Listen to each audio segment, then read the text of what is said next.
మన ప్రభువును ప్రియరక్షకుడునైన యేసుక్రీస్తు శక్తిగల నామంలో మీ అందరికీ శుభములు. ప్రియమైన దేవుని బిడ్డలారా, మరి ఎలా ఉన్నారో?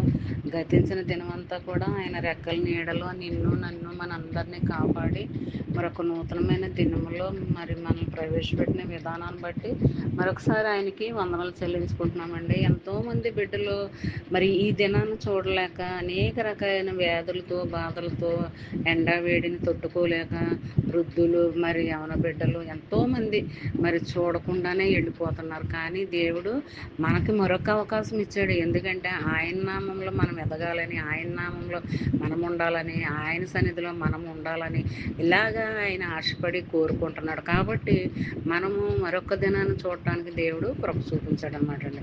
మరి ఈ దినము దేవుడు మనకిస్తున్న వాగ్దానము కీర్తనల గ్రంథము 37వ అధ్యాయము 5వ వచనము. నీ మార్గమును యెహోవాకు అప్పగింపుము, నీవు ఆయనను నమ్ముకొనుము, ఆయన నీ కార్యము నెరవేర్చును.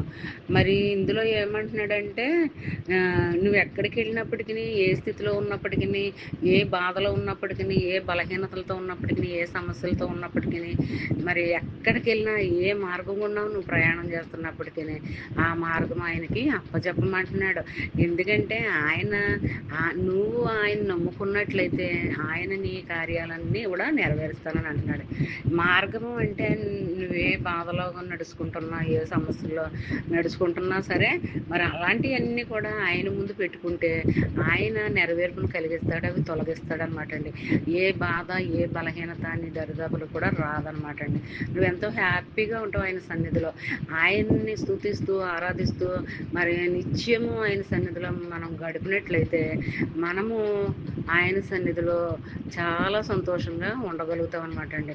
ఎప్పుడు కూడా మన హృదయాల్లోకి ఆయన ఆహ్వానించాలి, మన కుటుంబాల్లో ఆయన ప్రార్థన ఉండాలి, మన తలంపుల్లో ఆయన వాక్యాన్ని ఉండాలి.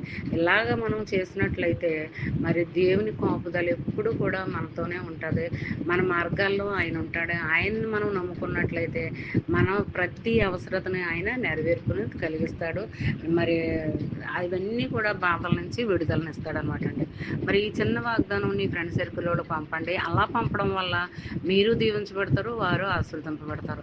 మరి ఈ దినమంతా ఈ వాగ్దానం నీ పక్షంగా, నా పక్షంగా, మనందరి పక్షంగా చదివిన వారు ప్రతి వారు కూడా వాళ్ళ పక్షంగా నెరవేర్పు కలగాలని కోరుకుంటూ గాడ్ బ్లెస్ యూ.